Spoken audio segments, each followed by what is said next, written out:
যে তোমার বাবা কি আছে, এই উত্তর বাচ্চারা কি দেবে? আমি শুধু আমার কথা দীর্ঘত বলে কথা বলে শেষ করা যাবে না, কিন্তু আমি প্রথমত কৃতজ্ঞতা স্বীকার করব বর্তমান অন্তর্বর্তী সরকারের কাছে, তারা অন্তত একটি গুম কমিশন গঠন করেছেন যে এই বিষয় নিয়ে কাজ করছে। আমি কৃতজ্ঞতা শেয়ার করবো অধিকার, মায়ের ডাক, ইউভিএডি এবং যারা এই নিয়ে কাজ করছেন, যে অ্যাটলিস্ট কথা বলছেন।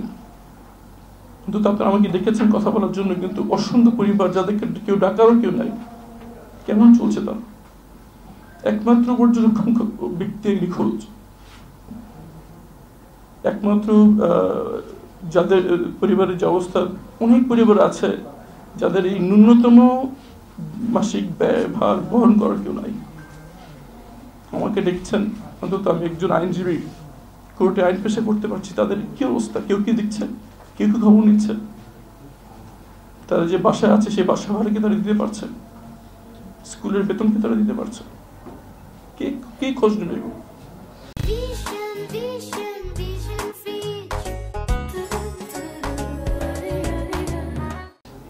অন্তর্বর্তী সরকারের প্রধান প্রফেসর ইউনূস সাহেবকে ধন্যবাদ জানাই। উনি অনেক গুম ব্যক্তিদেরকে নিয়ে কমিশন গঠন করেছেন এবং এটা আইন হচ্ছে, কিন্তু অতীব জরুরি একটি পদক্ষেপ নেওয়া দরকার। সেটা হচ্ছে যে ভিকটিম ফ্যামিলি যাদের এখনো কেউ ফেরত আসেনি, তারা কেমন চলছে এই খবর যেন সরকার নেয়। বিশেষ করে ফাইন্যান্সিয়াল বিষয়টা।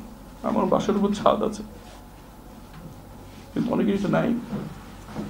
আমার মাসের বাজার নিয়ে চিন্তা করতে হচ্ছে না। অধিকাংশ পরিবারে এটি এখন মেইন কনসার্ন। একে মনের ভিতর সে ক্ষত যে অনেকের প্রিয়জন ফেরত আসলো, আমাদের প্রিয়জন কোথায়? তার উপর তাদের সংসার চলছে। সংসার বাংলাদেশ সরকারের জন্য গুটি কয়েক পরিবারের জন্য একটি সাপোর্ট দেওয়া কি খুব কঠিন ব্যাপার। ইমিডিয়েটলি একটা ব্যবস্থা হওয়া দরকার। এবং সর্বশেষ যারা সার্ভাইভার আমরা আছি, স্যার একজন ভেটারান ব্যুরোক্র্যাট অ্যান্ড ডিপ্লোম্যাট, আমি আইনজীবী, অনেকে রিটায়ার্ড সেনা অফিসার, কিন্তু অনেকে আছে যাদের ছাত্র অবস্থা থেকে গুম করা হয়েছিল, তারা এখন একটা চাকরি পাচ্ছে না। দেশ স্বাধীন হয়েছে, কিন্তু মানুষের মধ্যে ভয় কাটেনি ভাই। আমরা এখনো কথা বলতে ভয় পাই। আমরা এখন আত্মীয় বলে তুমি দেশে কি করছো, চলে আসো দেশের বাইরে।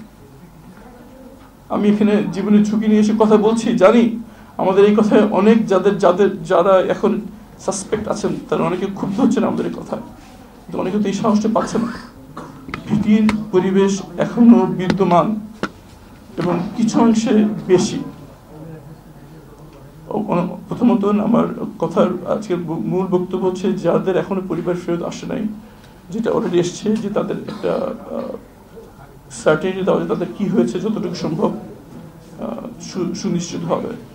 আর যদি সেটা সম্ভব নাও হয়, অন্তত তাদের পুনর্বাসনের ব্যাপারে ইমিডিয়েটলি একটা ব্যবস্থা নেওয়া দরকার। সবাই মুখ ফুটে বলতে পারছেন, বিশেষ করে আমাদের বোনরা যা আছেন, আমার পাশে আছেন, আমার সামনে আছেন, সবার পক্ষে মুখ ফুটে বলা যায় না। গুমের শিকার অধিকাংশ ব্যক্তি অভিজাত পরিবারের সদস্য, তারা তাদের অভাবের কথা মুখ ফুটে বলতে পারেন না। দয়া করে প্রফেসর ইউনূস সাহেবকে আমরা আবেদন জানাবো, অধিকারের মাধ্যমে, এই প্ল্যাটফর্মের মাধ্যমে, মিডিয়া কমিউনিটি ফাইলের মাধ্যমে এই পরিবারদের পুনর্বাসনের ব্যাপারে ইমিডিয়েটলি একটি স্টেপ গ্রহণ করুন।